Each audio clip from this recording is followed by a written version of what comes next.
Hi, this is Terry O'Neill, and I take care of literacy at St Thomas the Apostle School.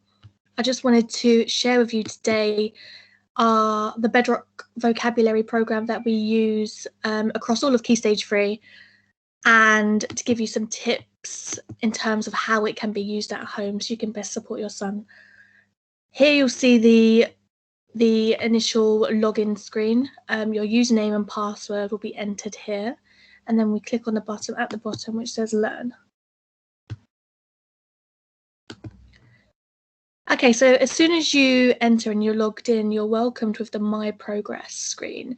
And in progress, here we can see that this student is working on block 3, meaning they've worked through 2 former blocks beforehand. Now, the way the program works is you're essentially advised to complete 2 lessons per week in order to be making effective progress with vocabulary. Now, each of the lessons equates to around 20 minutes each, and at the end you will be you'll be given your progress report, and on the right hand side here we can see the vocabulary that the students are being exposed to. Now, as a student, you have the tab up here which is My Progress, My Knowledge Organiser, My History. Here you can get a range of information around the blocks that you have completed and the lesson topics. We can see that the student Abdurrahman has been working on topic 1 in block 3, which is around the school. And then we also have My Knowledge Organiser here, which is a really effective way of reviewing vocabulary that has been learnt. So we can see here that, and I'll talk to you about this briefly, the vocabulary already learnt, the vocabulary and the vocabulary learning. Now, what happens with each block, students are provided with a pre-test and a post-test. The pre-test determines the vocabulary which students are secure in, and also helps to identify vocabulary that requires some extra support. So we can see here on the pre-test score, Abdurrahman achieved 89%. And the intention is at the end of the lessons, when it gets to the post-test, Abdurrahman's score will have increased. So here is a snapshot as to what the lessons look like. We can see an extract here with vocabulary highlighted in orange. Now, students are given enough time to read this, to work on comprehending the extract, and then they'll work to continue through the lesson. Now, as soon as this lights up, it'll be time to move on to the vocabulary tasks. Here we can see that Bedrock is giving the students sufficient time to read and to comprehend before moving on. Chew. If you chew something, you bite it. You chew food into small bits, so it is easier to swallow. Has anyone ever told you to always chew your food before you eat it? Kelly made a lot of noise when she chewed her food.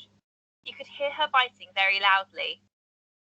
Okay, so with the vocabulary highlighted in orange, that's the vocabulary in which Bedrock is placing particular emphasis on. It's the vocabulary that students will need to understand the meaning of in order to comprehend the passage.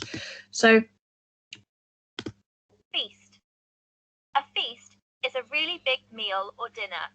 At a wedding, a big table covered in food could be called a feast. If you wanted to have a feast, what types of food would you have?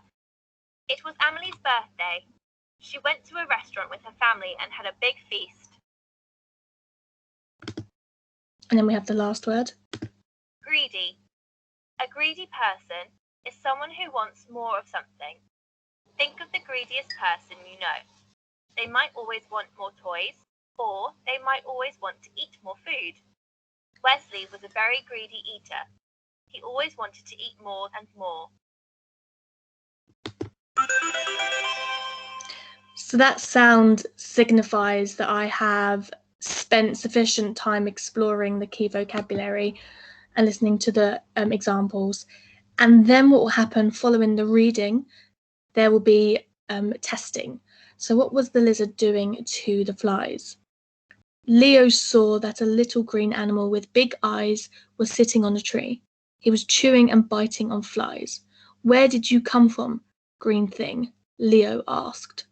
And then here, there is an activity in which the student will have to select the right answer.